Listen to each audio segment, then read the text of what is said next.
Can you outline the ones that have not been mentioned yet? Yeah, sure.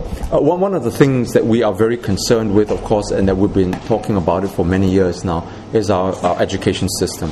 That, I think, has still been, as far as we are concerned, we've been talking about our system being so hung up on the fact that we want it to be so content-oriented, right? Teachers just go to school. They've got the syllabus that they have to complete. They dump it on the students. And then they just prep them for the exams. That is something which we feel is very disadvantageous to our students, because they go there, they may be drilled, but they don't learn. Right? And at the end of the day, what they're just doing to our students are just, prepping them for exams, to take exams, to become exam smart. And that's not the way we should be approaching this whole matter. What we have proposed is to reduce the content, right, of the syllabus. And when you do that, your teachers then have time to spend with the students, not just to be able to just shove it down their throats, and then they're not really interested on whether they learn or not. One other way that we have also proposed in terms of them actually picking up, really appreciating and understanding what they do, is to reduce the class size. Right? I think it was Tan Ji say that day that actually talked about the class size as well. Yeah, yes, it's true. When we went to school, when you went to school, right, we were always in a class of about 42, 42, sometimes 43. You go to the classes right now, and they're just about the same numbers. Now, given the fact that we boast of hundreds of billions of reserves, couldn't we just spend a little bit more, employ more teachers, build a few more schools, so that students come up and students, when they come to class, 20 of them would be assigned to one teacher. That really means that one teacher would have that much more time, double the time, to be able to interact with the students, right? Interact with them and show them what really learning should be. Okay, it's not something that we just want to dump on our students, but really get them to appreciate the whole aspect of lifelong learning. Now, another issue that we have highlighted in there is the national service policy. Right? We advocate, okay, that given what we have right now, it would not hurt our national defense by reducing our active national service duty from the present 2 years to 12 months.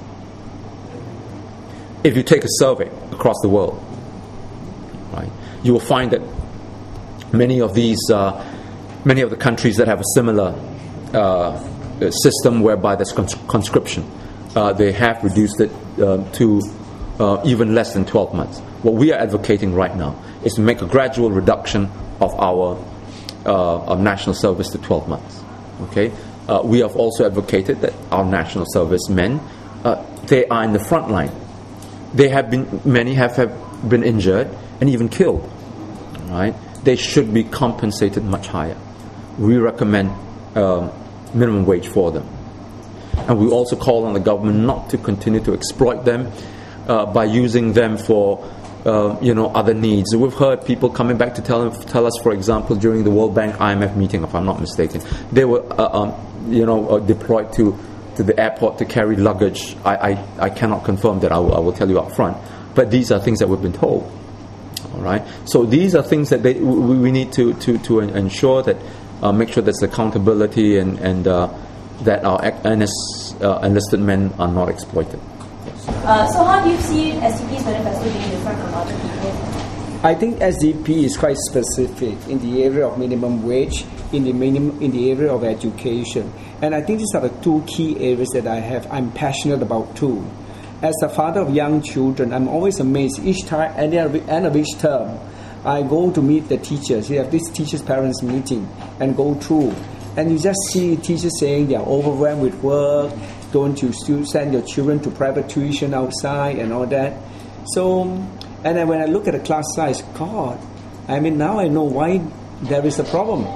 That the private tuition industry in Singapore is so large. I remember reading a paper, I stand corrected on this, that the private tuition industry in Singapore is worth about $800 million a year. That's a huge sum of money. That's savings of parents going down the road.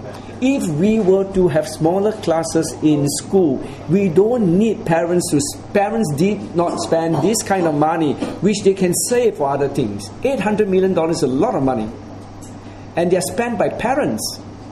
So what I propose to do is you reduce the class size by half, which means to say you double the number of teachers, double the number of schools, and then you need to spend only $10 billion over 5 years, $2 billion a year, $2 billion versus 800 million.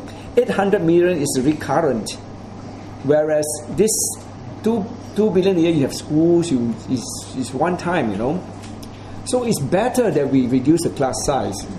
Then you have attention. It's the best form of education is one-to-one. In the old days, the emperors have the imperial tutor just one-to-one on the son. So that is too expensive. 1-to-1 is too expensive. But I'm recommending that 1-to-20 or 1-to-15 to 20, and you will save parents a lot of money. They don't have to spend 800 million a year. Again, I read somewhere from one of the newspapers 800 million, but I stand corrected if it is not true. So let me very quickly before I take the next question. You have a situation. My 12-year-old, right, has supplementary classes almost on a daily basis, say for perhaps maybe 1 or 2 days a week, where she doesn't have it. She sometimes finishes about 4 o'clock, right? By the time she gets back, then she's got to embark on her homework, okay? And she doesn't finish up until 7 or 8 o'clock, by which time she's got to finish up and then go to bed, right? Now, think about it. She's almost doing one form of schoolwork or another for 12 hours a day. And then the other day, my primary 3-year-old came back and said, Papa, what does palpitations mean? And I said, what do you mean, palpitations? I said, palpitations is on my spelling list.